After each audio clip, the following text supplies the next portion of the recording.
Okay, Rob, Angie here with Summit Edge Realty. So we get a lot of questions about the settlement statement, also called the ALTA. So basically, it's a bunch of numbers on a sheet at the end of your transaction of purchasing and buying. And we're going to focus on the buy side this time.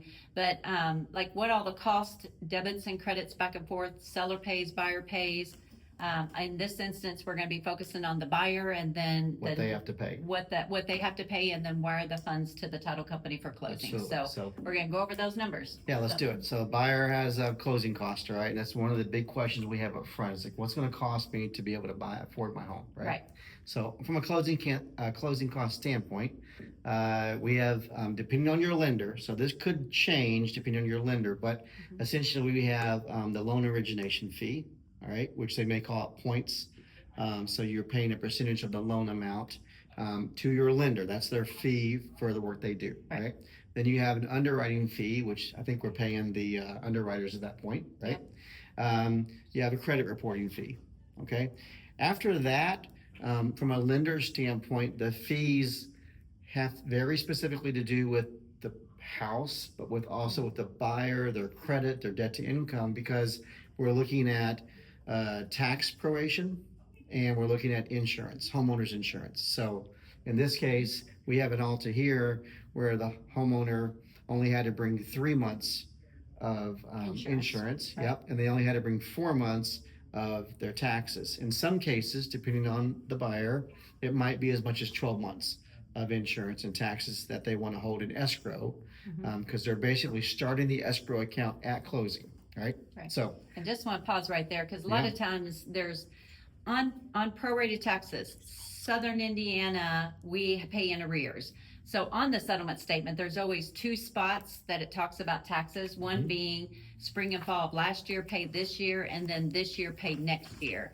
So sometimes that gets confusing that you have two spots that talks about taxes, but you're actually paying, a seller's paying and giving credit to a buyer to the day of closing on that. So right, and the buyer turns around and gives that money over to the lender to be able to fund that escrow account. Correct. Right. Correct. Or for the title company. Thank you, Jenna. We have people in the background doing work for us.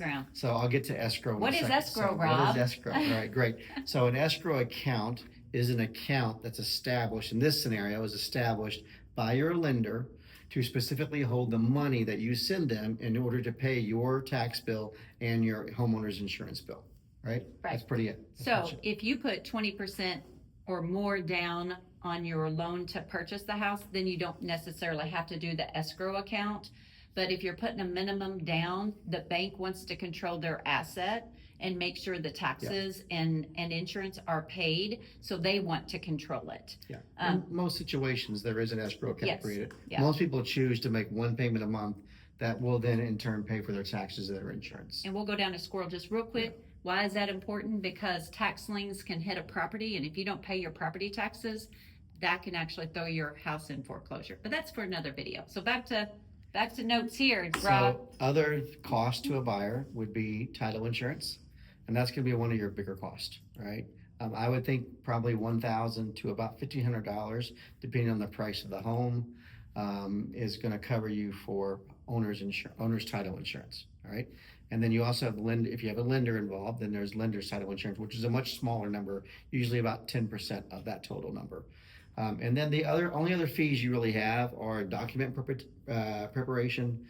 You have examination fee from the title company, and then there's just the work to prepare these final documents with the title company. So and the recordings of like the deed. We're going to record your deed for you. The deed and all that kind of stuff. So those things. Those are small numbers, right? Small numbers. $25 here, $50 $25 here and there. So.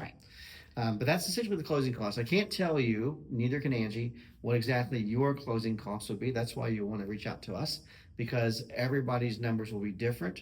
And also your lender and who you choose for your lender, it matters as well, depending on how you're going to be paying those costs at closing. So let's recap.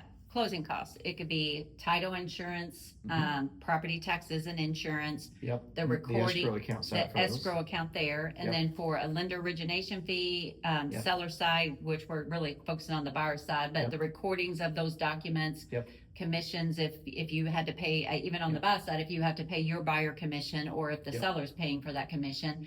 But also like in that origination fee for the lender, there, appraisal is also included in that, but that's kind of bulked in that origination fee, but, Some so- people do pay that up front, right. but if you don't pay it up front, that Then will it show up may on your show up closing on there as statement. well. That's right. So, yeah. So Okay. that's a settlement statement on the buy side.